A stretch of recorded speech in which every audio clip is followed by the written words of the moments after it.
Bom dia pessoal, bom dia Joel, tudo bem? Bom dia. Estamos aqui trabalhando de agrônomo report. Em épocas de Covid não podemos fazer as nossas visitas de Guará como de costume, então estamos passando nas fazendas e fazendo o registro daquilo que tem sido inovação, daquilo que tem sido novidade dentro das fazendas e da realidade de cada produtor. Na Fazenda Guarita a gente já tem discutido bastante o sistema de produção. E nos últimos tempos a questão de compactação de solo e algumas coisas nesse sentido, uma fazenda que tem suas dificuldades, tem seus desafios, uma fazenda que está num clima que às vezes não é o melhor clima da região, né?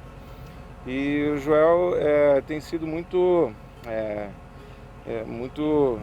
visionário no sentido de investir realmente e procurar colocar a fazenda num patamar de produção mais elevado. E nós estamos aqui uma situação de campo onde está sendo trabalhado com equipamento novo que foi adquirido recentemente. A primeira pergunta, Joel, o que levou você a fazer a aquisição desse equipamento? Bom, a gente já estava de olho nesse tipo de equipamento há mais tempo.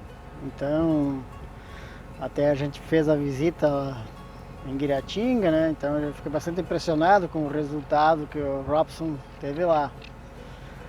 Aí a gente foi pro mercado, eu achei assim um pouco aquela marca um pouco mais cara. Aí esse pessoal aqui da Enroda, eles deixaram esse equipamento para a gente testar após soja, uma lavoura de soja. E a gente gostou do resultado, trouxemos ele aqui para a área de pasto, fizemos um teste e gostamos do equipamento e adquirimos esse equipamento com um preço melhor, né, do que o Terros no caso. Certo. E a nível de campo, o que você, os gerentes estão achando do equipamento? Performance, trabalho, rendimento, demanda de potência? A gente está satisfeito em todos os aspectos, assim, principalmente o revolvimento. A gente não tem o comparativo do Terros e outros ao lado, mas a gente observa que ele mantém boa parte da palhada na superfície, uma grande parte. O equipamento vai tranquilo, esse aqui é um de 15 hastes para o trator de 270. Poderia ser um equipamento maior, né? Poderia ser, acredito que até 18 hastes ou 20 poderia ser, né, para ele. Está indo bem, o que o operador reporta assim, quando está muito, a parte mais argilosa e bem compactada dá uma forçada, mas sem problema. A situação de área aqui é uma braquiária que foi dessecada, veio da pecuária, que ficou acho que uns 4 anos, né? Foi 4 anos. 4 anos de pecuária, e agora vai fazer um rodízio nas áreas com soja. Um talhão que não tinha um histórico muito bom na época de produtividade. Está sendo trabalhado ele agora. Uma das razões de trabalhar é que a gente até percebe aqui no campo o próprio odor percevejo castanho. E vai entrar plantio direto em cima desse trabalho que está sendo feito agora. Qual é a expectativa? Então, a gente fez isso aqui porque já sabe que tem um histórico aqui de castanho, né? Então a gente já observou também que existe compactação na área. A expectativa é criar um ambiente melhor para a raiz, né? Que tenha mais força de crescimento. Então a área já foi dessecada agora para eliminar a alimentação do castanho e também descompactando agora para ter uma soja com mais vigor de raiz, né? E a gente vê pelo trabalho que o equipamento está fazendo que realmente está, né, tá afrouxando embaixo, está destorroando, né, rompendo essas compactações embaixo. Realmente acredito que deu um resultado significativo. Joia, é isso. Bom, já aqui a gente está numa lavoura de milho plantada em março, depois de 3 anos de integração lavoura-pecuária. A gente vinha falando no carro que dá uma impressão de que o milho está resistindo muito bem ao momento de plantio, um plantio mais tardio. É um ano que teve um abril seco e uma chuva na semana passada relativamente boa, de bom volume, mas o milho que está com um visual fantástico. Qual é a sua percepção em relação a esse sistema de produção onde você veio de alguns anos de integração e agora você entra de volta no milho nesses talhões? Então, a gente estava comentando, até, tem a impressão assim, nítida que o milho após alguns anos de braquiária na safrinha, ele está aguentando, tem uma performance bem melhor, né, do que os outros anos. Até assim, surpreso com o estado do milho, plantado bem tardiamente, não pegando muita chuva e estando assim bem em estado bom, muito surpreendente até, né? Então, muito provável que seja efeito da braquiária, né? Todos os benefícios Exato. que a gente já comentou que a braquiária tem. Exato. Qual que vai ser, na tua opinião, a produtividade da fazenda de milho safrinha esse ano aí? Eu acredito que a gente fica no nosso histórico aí de 90, 90 e poucos sacos, né? Aham. Acredito que consiga manter o histórico mesmo com o aumento de área, né? Acho que você tem um pouquinho para ver, essa folha tá ficando bem, né? Aí. Economicamente, o quanto que poderia se aumentar de área de milho na fazenda? Nós estamos vendo os números do Guará que acima de 90 sacos já começa a ficar bastante interessante a rentabilidade do milho. Como é que você pensa isso no futuro? Eu não vejo assim um aumento, que tenha muita área para aumentar de milho. A gente estava em 2, vinha fazendo 2.000, agora esse ano estamos com 3.000. Eu acredito que as outras áreas não têm aquela textura tão boa para milho. Quem sabe a gente possa entrar ali como uma área de sorgo, um milheto híbrido, fazendo mais uns 1.000 hectares de repente entre milheto, híbrido e sorgo talvez, né? Certo, é interessante. Inclusive a gente está pesquisando sobre isso para ver qual dessas culturas pode ser uma alternativa interessante. Lá na área de pesquisa a gente tem hoje umas 25 genéticas de sorgo, inclusive, não sei se você sabe, mas tem sorgo geneticamente modificado para Imazetapir, que pode ser uma baita de uma ferramenta para manejo também, né? Então facilitando, porque um dos problemas do sorgo é a questão de planta daninha, né? E estamos estudando com consórcio, sem consórcio, para ver como é que fica a resposta de produção do sorgo e como é que fica a resposta também de produção de soja depois. Então, nós temos alguns plots que estamos avaliando ver se essa cultura realmente entrega mais ou entrega menos na soja subsequente, se ela tiver consorciada ou sem consórcio. E tem essa novidade, uma das empresas que trabalha com genética de sorgo está importando da Argentina um sorgo resistente a Imazetapir.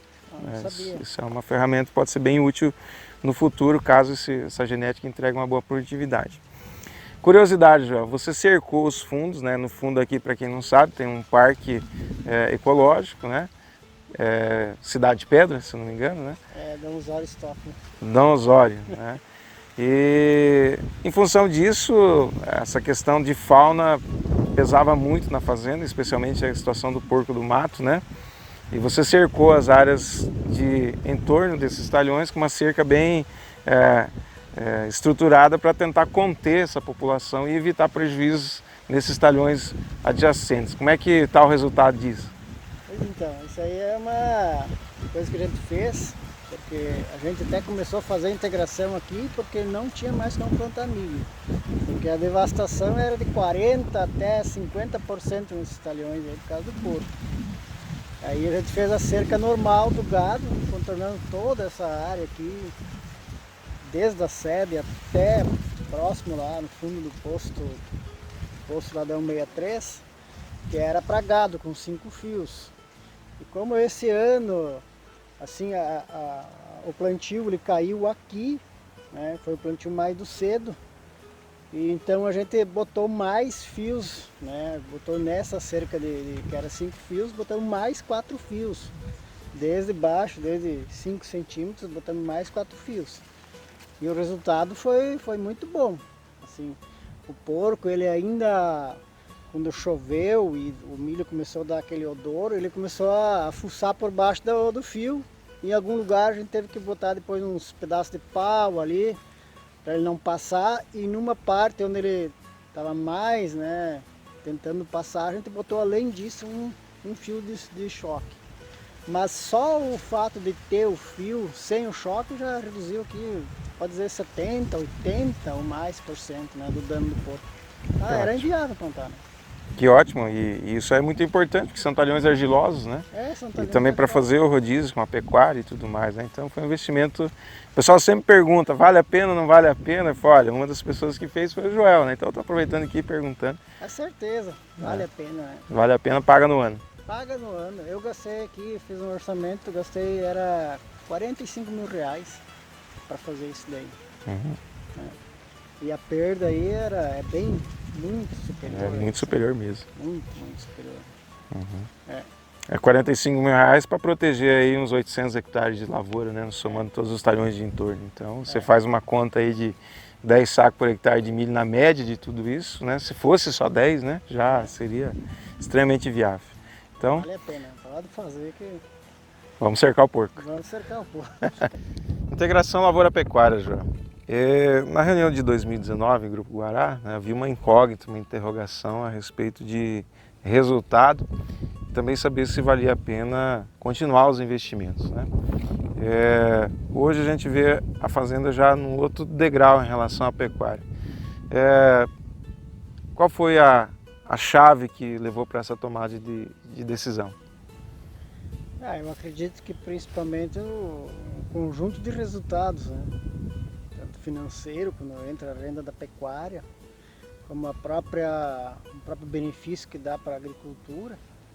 Então hoje a gente está usando a pecuária em mais escala, estamos cercando, ampliando, puxando água, bebedouro e fazendo um pouco de rodízio, né? Até o próprio grupo indicou para a gente, né? Então fazendo um rodízio, tirando umas áreas de agricultura que são um pouco mais marginais para a agricultura, vamos dizer assim, ou mais arenosas, colocando ali uma pecuária para fazer uns 2 anos de pecuária e para depois retornar como passagem para ter uma melhoria, né? Então acho que o que levou mesmo foi um conjunto de melhorias. Com certeza, e também eu acho que a otimização de área, né? Porque quando entrou a pecuária na fazenda de volta, a fazenda tinha uma história já bem anterior a isso com pecuária, uma pecuária que eu não tive a oportunidade de conhecer, mas o que falam é que era excelente em termos de qualidade, né? Depois passou por uma transição e algumas áreas estavam improdutivas em função de não ter uma atividade rentável em cima, então houve um primeiro momento uma otimização de uso de área, né? Que já havia sido cultivado com soja no passado, áreas que são de solo mais arenoso. Então o primeiro momento foi de retorno da atividade ocupando essas áreas, né? Agora estamos no segundo estágio na fazenda, que é a expansão e integração em cima das áreas de agricultura, tirando também talhões que para a soja não são responsivos, né? Normalmente sofrem muito com um clima um pouco mais seco. Tipicamente a fazenda tem 20 dias de veranico, ou em dezembro ou janeiro, o que muda é a data. Então faz parte também de uma estratégia de verticalização e de diminuição de risco, né? E falando de risco, como é que você vê, até pelo financeiro mesmo, pela gestão, pelo fluxo da fazenda? O ano passado você já teve um volume bastante expressivo de gado. Há 2 anos atrás eu lembro que deu uma segurada em função de alguns cenários de preço, de soja, etc. Você consegue hoje já ver um efeito positivo dentro desse ambiente fluxo de caixa da fazenda? Com certeza, a gente melhora o ambiente fluxo de caixa. Você tem um momento de aquisição de animais, mas aí ou você pega o custeio, mas quando entra as vendas realmente engorda o fluxo, né? E a textura arenosa assim é o que determina, né? Porque o que a gente vai fazer ali na textura arenosa sem ter grandes riscos? É pecuária, né? Então, na verdade, a gente tem área arenosa, então não tem como escapar de ter uma atividade pecuária. No final a gente vê que ela dá muito benefício para a lavoura também. Para o fluxo de caixa, que foi a pergunta, está sendo muito bom, principalmente agora com essa alta da arroba aí. Claro que o bezerro subiu também, né? Mas a gente vê o resultado positivo. A entrada da pecuária na fazenda impactou muito no aspecto demanda de mão de obra, a operação da fazenda sofreu um impacto que vocês tiveram dificuldade de assimilar ou vocês conseguiram trabalhar com isso relativamente tranquilo? Foi relativamente tranquilo, porque uma vez que a fazenda já era da pecuária, então ela tinha instalações, tinha o curral, a gente só fez uma reforma de curral. O que a gente teve que gastar foi com cerca, né? Assim, muita cerca deteriorada, cercar reserva, cercar aquele parque, aguada, muito ruim de água, era muito ruim de água, né? Então a gente investiu isso aí tudo. Acho que foi um pouco mais impactante no investimento de aguada e cerca do que pessoal. Então a gente até pessoal que trabalhava conosco, eles simplesmente transferiram para a agricultura e aí a gente conversou com eles, não, vamos voltar para a pecuária, os caras toparam e a gente fez a equipe e roda bem. Vamos falar um pouquinho, eu tenho perguntado nas outras fazendas, para os outros produtores, sobre algo que as pessoas de fora às vezes não enxergam dentro da agricultura, dentro do agro, até mesmo por ser um agro empresarial, né, de porte empresarial.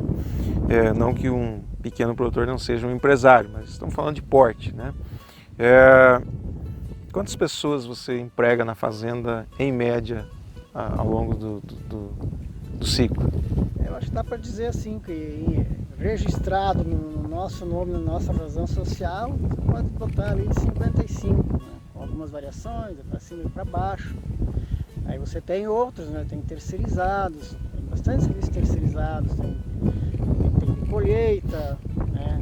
Tem essa própria colocação de tubo de água, tem no armazém, serviço terceirizado de revisão e construção. Então a gente fez um barracão de máquinas esse ano também, que era uma coisa que a gente, né, já devia ter feito há muitos anos, mas fizemos esse ano. Então, serviço terceirizado, entra também bastante gente, né?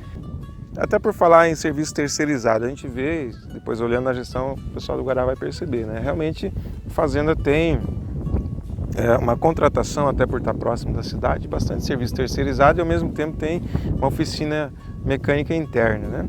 Eu penso que na verdade é porque são complementares, né?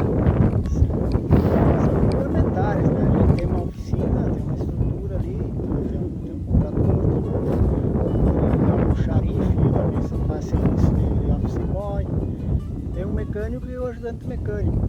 E aí o pessoal da lavoura também, entre safra, quando não tem muita atividade, quando ainda não está colhendo, eles ajudam a fazer revisão ali de autopropelido, plantadeira. Então tem um pessoal que sabe mais, os operadores que entendem um pouco mais, eles ajudam lá o mecânico, né? Então tem uma estrutura ali pequena, mas tem muito serviço, por exemplo, elétrico vem da cidade fazer, né? Todo o serviço de transporte, a gente tem duas carretas, né? Tem duas carretas aí de 30 toneladas e um caçambinha aí, mas para a lavoura é duas carretas. Então um contrato mais 4 ou 5 para a lavoura, frete todo externo terceirizado, né?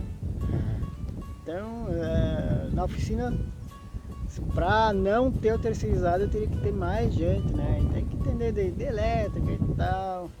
E serviço mais especializado tem que ser terceirizado, senão tu tem que ter um cara muito caro ali dentro, né? Exato. Um tempo atrás, eu não perguntei para você antes, vou perguntar agora, não conversamos sobre esse assunto nas últimas conversas. Você estava trabalhando com um projeto de energia solar. Como é que está esse projeto? Como é que... Não, eu tenho esse projeto, tá pronto, aprovado, vamos dizer assim, só que o FCO foi aprovado, mas aí me faltou um documento da Receita Federal, uma CND. Então, tá faltando isso aí para mim pegar o FCO. Hoje eu poderia pegar o Finame, que hoje está um pouco mais caro, acho que vai dar uma diferença de uns 2% ao ano. Aí eu estou aguardando ou sai essa CND, ou estão falando em um plano safra novo, com taxa de juro menor, ou entra num Finame novo, vamos observar, vamos ver isso aí, porque o governo também agora decretou que tu não precisa apresentar a CND durante os 90 dias, né? É uma exportação de milho que a gente fez na pessoa jurídica e ela não incide PIS e COFINS na jurídica quando é exportação ou para industrialização, mas a Receita está entendendo que tem que pagar e a gente está batendo que não. Então aquilo está rolando e com essa crise do Covid-19 não tem mais todas as pessoas trabalhando na Receita, então está nessa demora, é só isso. Mas está tudo pronto, está lá no banco, eu vou fazer com a FOC, fiz cotação com 3 empresas e optei pela FOC porque a gente conhece, tem a proximidade com eles e tal, né? Estamos lá de Panambi também, conhece aquela empresa desde criança, conhece o povo lá, então tenho a confiança. Tá certo. Você tocou nessa fala no assunto Covid, né? Até por isso a gente está trabalhando de repórter por um dia. Como é que você vê o futuro depois dessa... Qual que é a tua percepção de futuro depois desse momento que a humanidade está vivendo? Eu acredito que muita coisa vai ser como a gente está fazendo, né? Muita viagem de negócio, de reunião, aí deve diminuir e tal. Mas vai ter uma retomada, eu acredito que grande parte volta ao que era, né?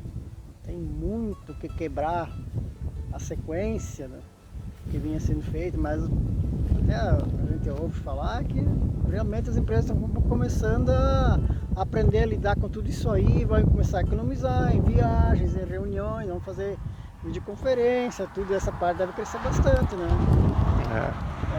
Eu acredito também no futuro, eu acho que o agro vai ser mais assim valorizado e respeitado, vai ter que ficar entre nós. Um tempo atrás, nas nossas campanhas, a gente só levava a lambada aí, né? Na sociedade. É verdade. Acredito que vai ter um respeito um pouco maior. Vai ficar segurando, no Brasil, segurando as pontas quase que de tudo aí, né? Mais uma vez, só que dessa vez mais visível para a sociedade em termos de importância, isso é verdadeiro. Bom, você nasceu na agricultura, família de agricultores, segue na agricultura, a próxima geração já está na agricultura. Qual foi o maior desafio que você já enfrentou na agricultura? Ou alguns? Acho que é solo arenoso, né? Solo arenoso não dá para se iludir não. Solo arenoso é complicado quando você colhe a metade do que é para colher. Né? Acho que isso foi superar isso foi complicado. Como diz o nosso colega, nosso amigo de profissão, o Cláudio, né? Solo argiloso você faz o que quer, solo arenoso você faz o que você pode. Exatamente. É uma ciência, né? Está computado pela ciência agronômica e realmente não tem muito milagre para ser feito. A agricultura do futuro vai ser digital ou não? Eu acho que digital é uma ferramenta, né? Não vai ser digital. Eu acredito que tem muita febre nisso aí, meio que um modismo. Claro que não é um modismo que não vai ter nada implantado. Vai ter. Nós estamos no campo, nós temos que vir no campo, temos que usar botina, tem que mandar o técnico, tem que fazer contagem, tem que ir pro campo. Né? Eu acredito que a agricultura digital, as ferramentas vão ser utilizadas, já estamos usando o drone, aquele monitoramento, telemetria e tal. Vai ser usado, vão ser ferramentas a mais. Mas tem gente imaginando que nós vamos ficar dentro do escritório, lá no notebook, olhando as máquinas, para lá, para cá, olhando as praninhas. Isso acho que não acredito muito nisso. É um pouco utópico ainda. Tá certo, João. Valeu pelo bate-papo, obrigado por esse tempo, obrigado por ser parceiro nosso, né, como cliente, pela amizade, por ser Guará, né, acho que é um grupo fantástico. E o que a gente deseja aqui, encerrando nosso bate-papo, é um futuro promissor, um futuro de resultado, um futuro de saúde, de sucesso e de permanência no negócio. Deus te abençoe. Obrigado.